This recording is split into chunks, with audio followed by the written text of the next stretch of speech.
Hello everyone, welcome back for another edition of Virtual Meditation. I'm your instructor Mike, and I'm happy to have you with me this evening. What we're going to be doing tonight for our meditation, it is a meditation that derives from Taoism. And Taoism is essentially the philosophy of yin and yang. You've probably heard it called before, but essentially it's based off of opposites. And with this technique, it's called Six Directional Breathing. And the directions that we're going to focus on are in front of you, so we call forward, backward, left side, right side, up, and down. Right? These are the six directions that we move on, essentially on this particular physical plane of existence. And it, again, derives from the Taoist tradition, which is rooted from China.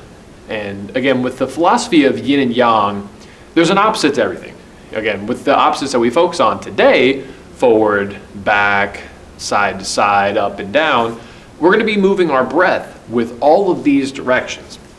And there's a couple of different ways to do it, but we're going to do a foundational course for this particular technique.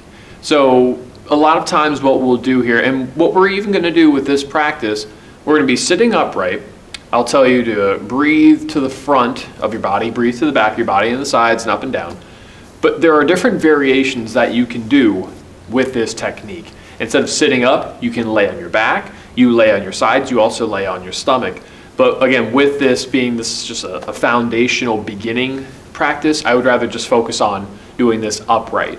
But when you start feeling comfortable with the upright technique, feel free to incorporate the other things, laying on your sides, on your stomach, and on your back, and also sitting upright. But before we get started, we want to loosen up the hips and spine, right? This is just a necessity for every yoga practice that you ever do, especially meditation. If you've tried meditation without stretching your hips and spine, it's miserable. I don't know about you, but I know I personally firsthand experienced this.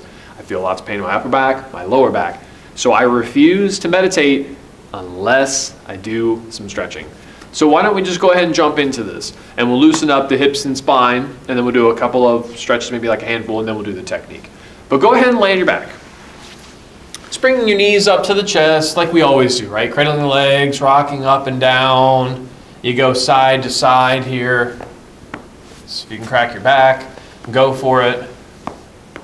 Oh, wow, obviously I needed that today.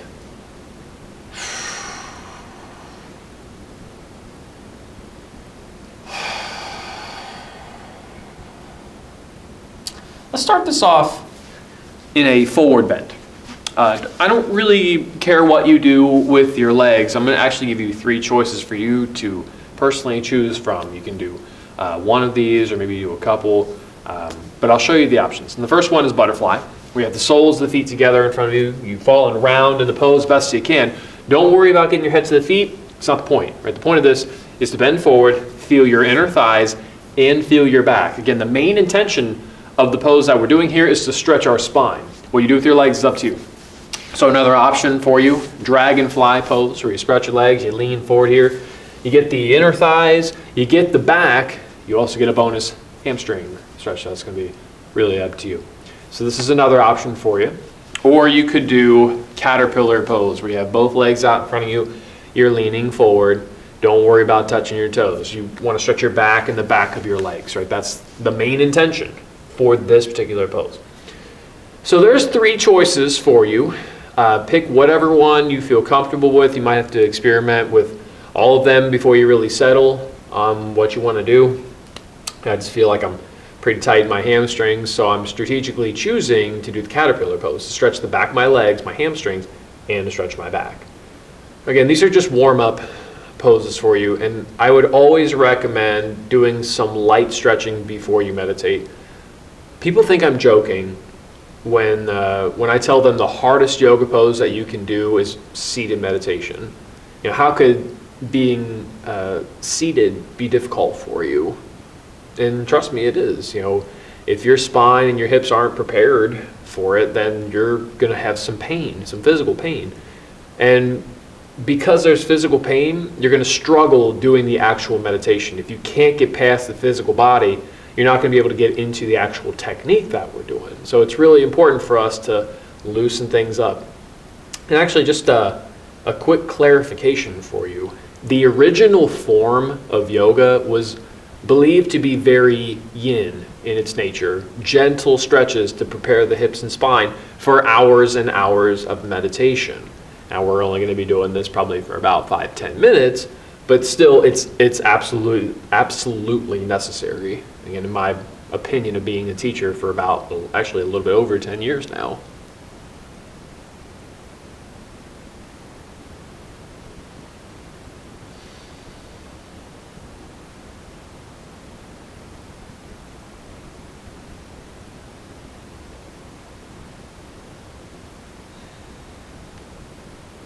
When you're ready, we'll say it's the times, a little bit under 3 minutes. Use your hands, slowly push out. Lean back and lay down, always taking your time when you lay down. You don't want to rush anywhere. Take a moment.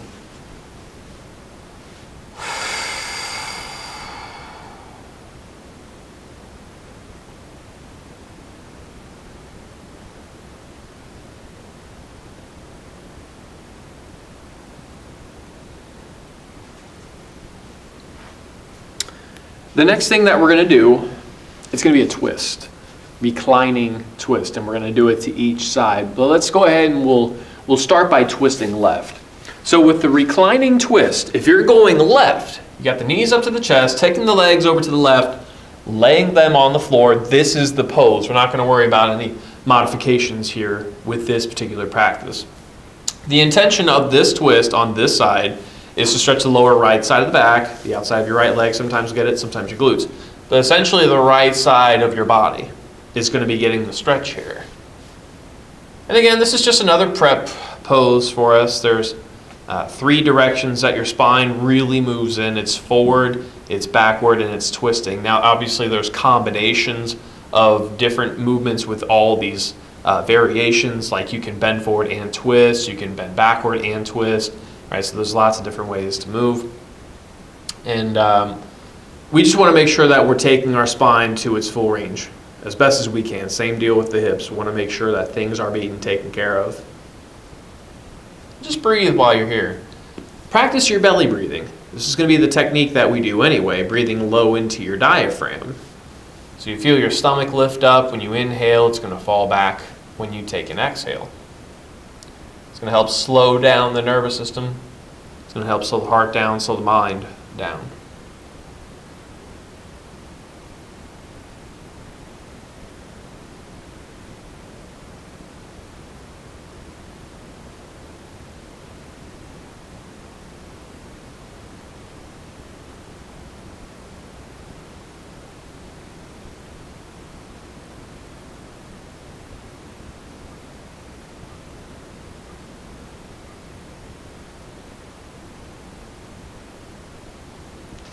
Go ahead and take a few deep breaths.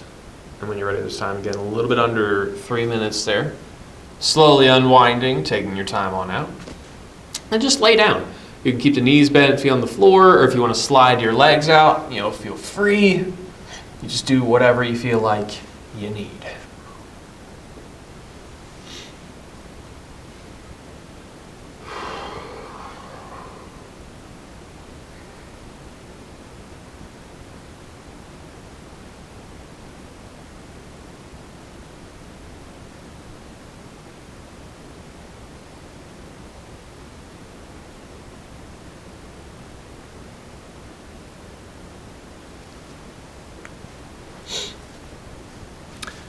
Other side when you're ready. Whatever side you're on, but if you're on the same page as me, you're now going to the right on your reclining twist. So knees up to the chest, legs over to the right, laying them on the floor. This is your pose, right? We're not too concerned about any modifications. However, if you are a regular and you've been watching these for a while and you want to play around with modifications, by all means, go for it.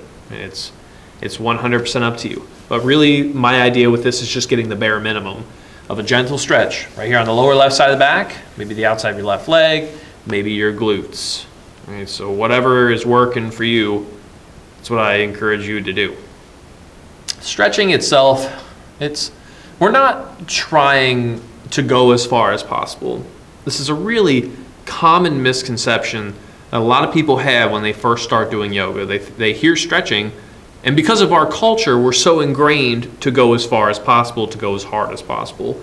And when you do this in this kind of practice, you're likely to hurt yourself. You're likely, very likely I should say, to overstretch and pull something. Right? We don't want to pull anything. We don't want to tear anything.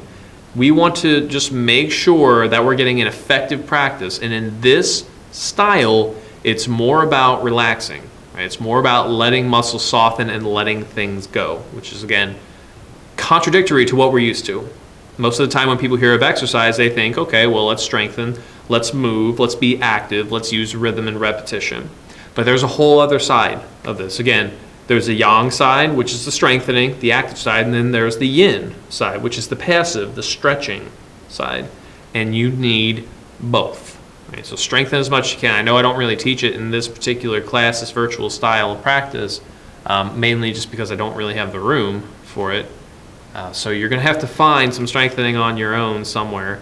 A lot of times it's just going out and lifting weights if you want to hit the gym, or if you want to find another YouTube video. There's plenty of them out there. But if you can, go to a yoga class and just experience any of these practices for yourself in person.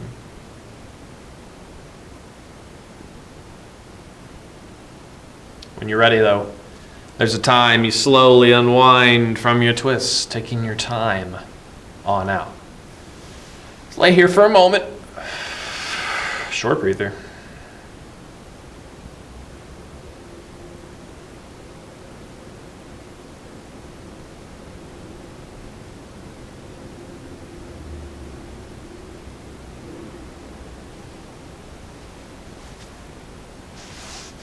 We have one more pose to do before we get into our meditation, and it is going to be the Sphinx Pose. And this is the back bend. This is definitely the pose I'm going to recommend to help prepare to sit up straight, because we rely on our lumbar spine's curve to sit up.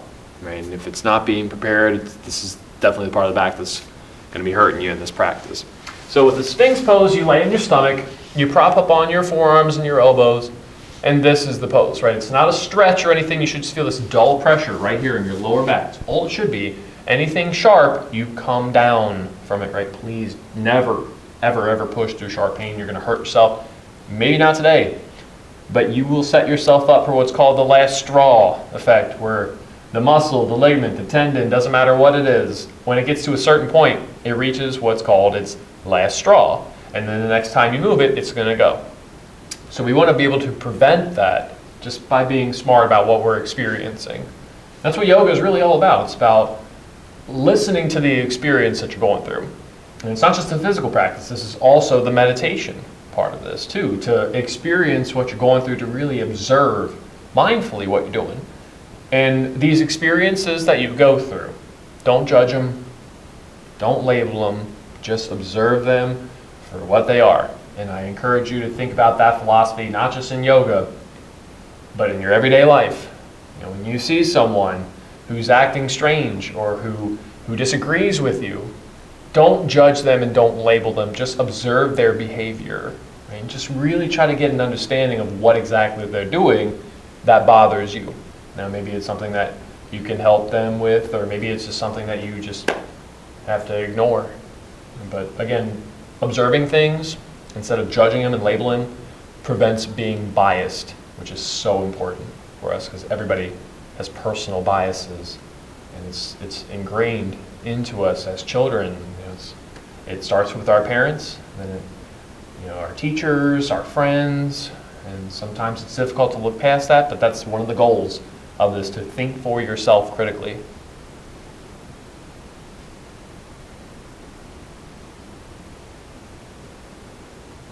When you're ready, though, there's the time. Go slowly on your stomach. And take your time here. Short breather, right, just laying down.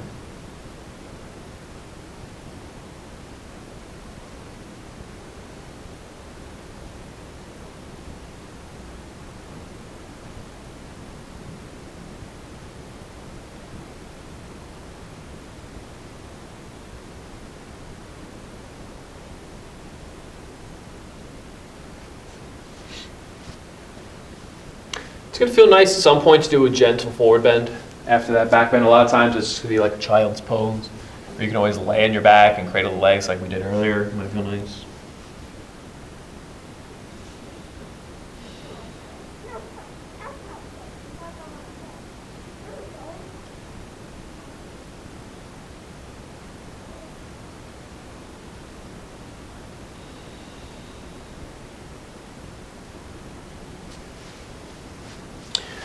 When you're ready, go ahead and come to your comfortable seated position.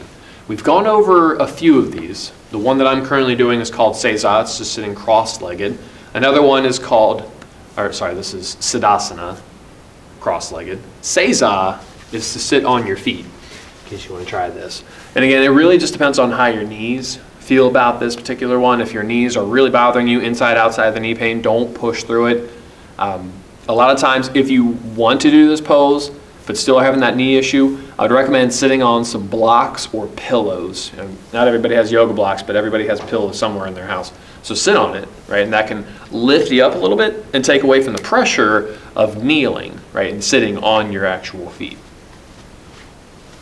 What I'm gonna do, again, Siddhasana.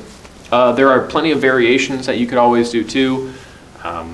A common one that I see people really, really want to do is called Lotus Pose. My knees bother me when I do it, so I'm just going to quickly demonstrate. But essentially what you do, you take the top of the feet and you're going to rest them against your quads. Right? So I got one right there and then one right here. Now, I don't enjoy doing this because it strains my right knee. My left knee is pretty fine, but it's the right one that really bothers me. And even if I change the difference, like having my right leg on top first versus my left leg, it doesn't really change much for me. It's still knee pain. So most of the time, if I'm going to attempt a lotus pose, it's usually a half lotus where I just have one leg crossed up. And it's actually my left leg, the one that doesn't really bother me. The right leg needs to stay tucked under. But, again, these are just preferences for everybody to experiment with. What we'll do here, to enter into this, I want you to lean forward a little bit, and then I want you to come back to the point where you feel most upright, and then I want you to close your eyes. I want you to start paying attention to your breath by breathing low in your belly, again, low in your diaphragm. When you're doing this correctly, you're going to feel the stomach expand. When you take the inhale, it contracts when you take the exhale. And this is just a natural motion here. Try not to have too much control over it, just letting things naturally flow, right? It's supposed to be very fluid and not necessarily rigid and mechanical. Right? We're not robots, we're human beings and we flow into things. So let's start with the breath.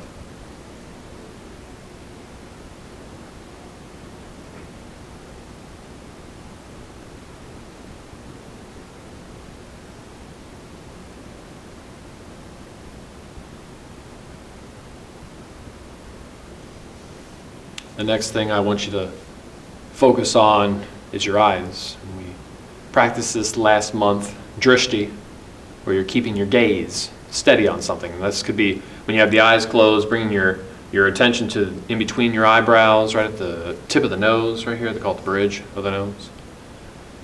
If this is uncomfortable to have the eyes directed up, you could always have them more towards the tip of the nose. Or if you want to have what we call a half gaze, keeping your eyes halfway open, but just staring at something, like it could be a dot on the floor, it could be in front of you. Just whatever eases your eyes more, just go ahead and do that. Keeping that gaze steady helps keep the mind steady. It's neurologically hardwired into your brain for when your eyes move, for your thoughts to move. So to prevent our thoughts from moving, let's keep those eyes steady. And that way we can focus on the meditation a little bit more.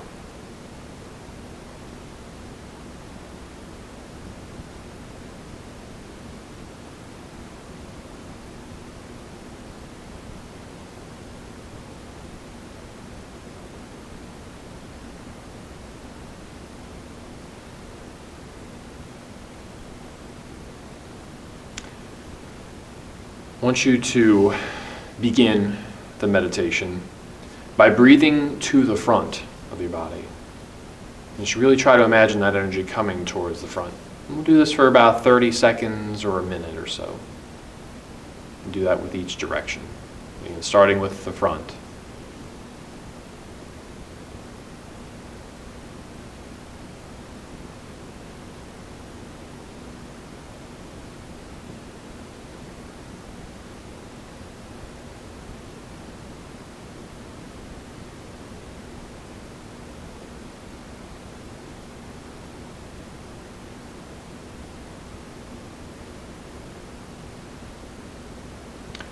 Breathe to the back side of your body.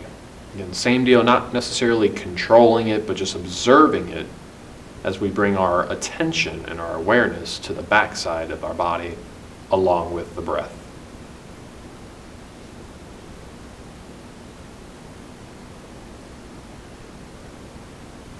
You'll feel the movement more on your inhales as opposed to the exhale.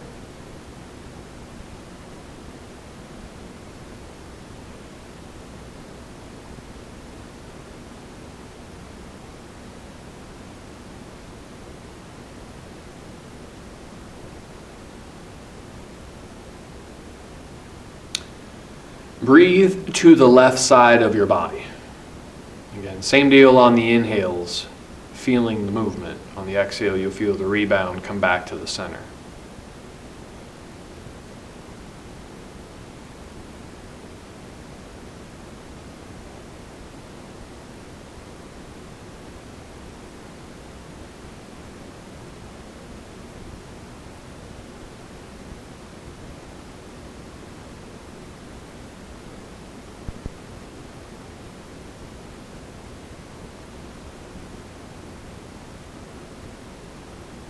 Breathe to the right side of your body, and feeling the movement on your inhales and the rebound on the exhale.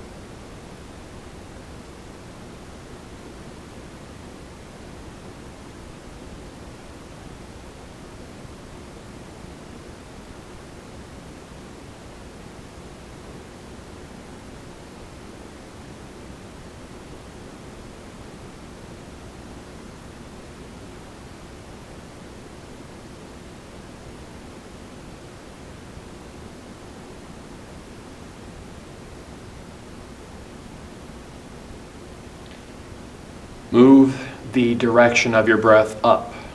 Now again, on the inhales, feeling it rise, and then on the exhale, coming back to the center.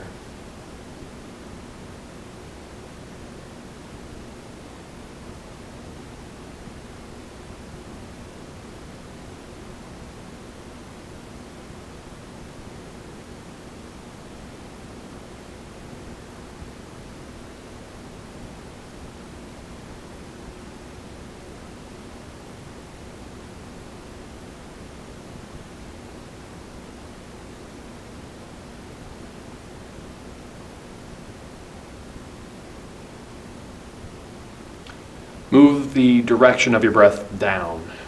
With the inhale, feeling it go down. On the exhale, having it rebound back up towards the center.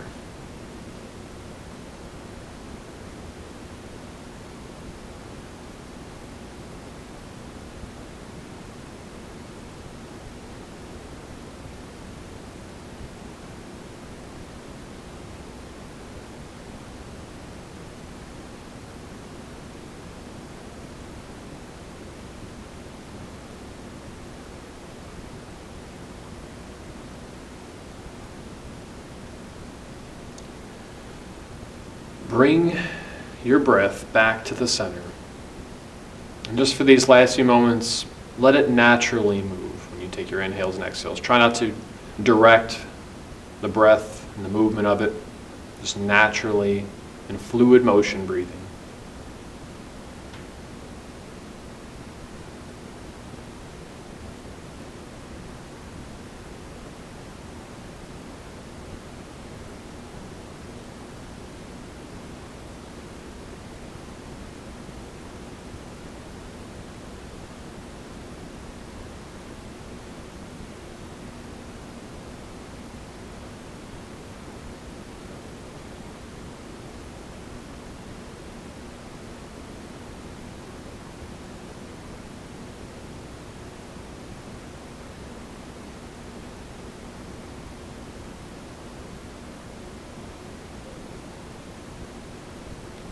take a few deep breaths.